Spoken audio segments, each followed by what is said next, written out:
Hello, grade threes. Welcome to this week's English lesson. We finished reading Kumok's Fish on Reading Street, page 112 and 113. We discussed the genre of the story, which is a tall tale. So, what makes Kumok's Fish a tall tale? The exaggeration of the story is the hundreds of fish and that the whole village had to help pull the fish out. Now, an exaggeration is something that's like a little bit of a lie. It's something that's like makes something that's could not really happen. Like if you had to say you caught a big fish and you make as if this fish is as big as your house, but actually the fish is as big as your hand. So that's an exaggeration. Then we summarized Kumok's Fish. We discussed the author of the book, her name is Michael Banya, where she came from. She came from the North Arctic, in the little town in Alaska. She wrote lots of stories, and that she also wrote Kumok's House. And we googled Kumok's House, and if you can find that book and you can read it in your own time, you're more than welcome. For homework, please retell Kumok's Fish in your own words.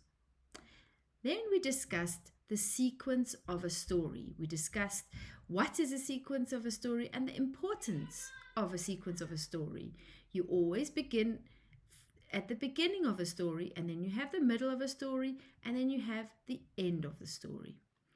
So we discussed how the sequence of Kumok's Fish goes. The beginning, Kumok and his family pack the sled to go fishing with Uncle Uglu's amazing hook. Then in the middle of the story, we read how Kumok is patient and he waits to catch the fish while all his family members catch a fish before him.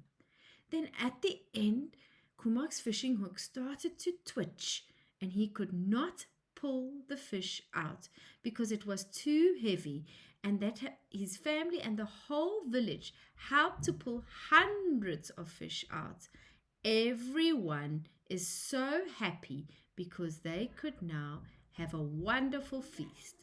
Then in your book, you can see in the beginning of your book, we have sequence, which is always first, and then it's last.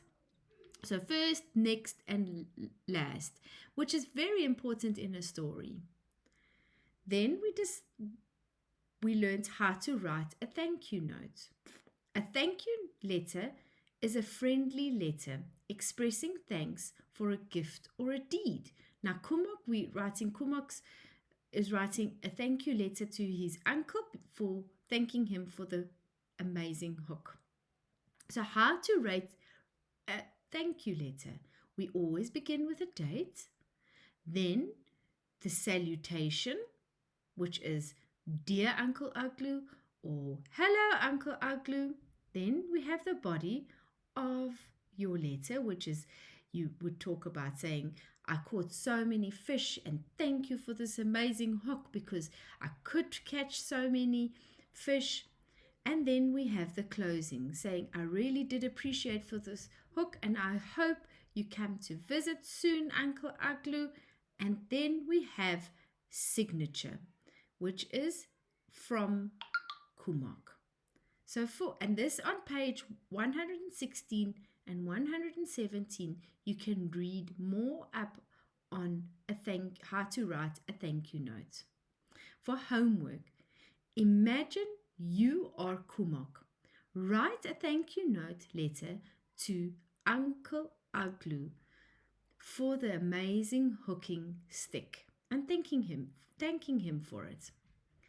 Then we learned another genre, a newspaper article.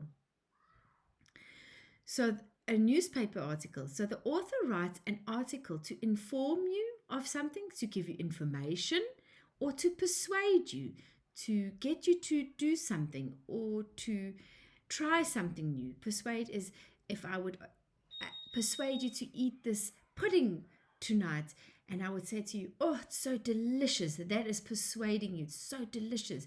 Please try it. And it's a newspaper article is descriptive text, and sometimes it has pictures. A news article discusses also current or recent news of either general interest, like a daily newspaper, or of a specific topic. Then on page 118 and 119, we have a little newspaper article, and this is how to catch a fish. So this newspaper article is to give you information or steps on how to catch a fish. And you can see it has a picture to go with this article. So for homework, find a newspaper article for kids. Record yourself reading it. Then for language, we had sentences. We had interrogative sentences and declarative sentences. Interrogative sentences is the first sentence of a question. For example, do you have any pets? It's a question sentence. An interrogative sentence is a question sentence. It always ends with a question mark. Very important. It ends with a question mark. A declarative sentence, it states the answer and ends with a period. A period is that, full stop. So this is for the declarative answer for do you have any pets would be yes, I do have a dog. Full stop, period. Both are simple sentences and correct subject-verb agreement is used.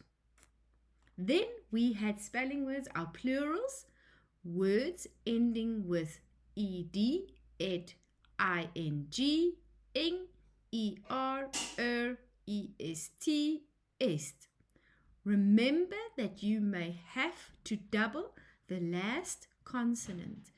Drop the final e at the end of the words, or change it to a y or an I. So if it ends with an e, we have to drop it and we change it either to the y or the I.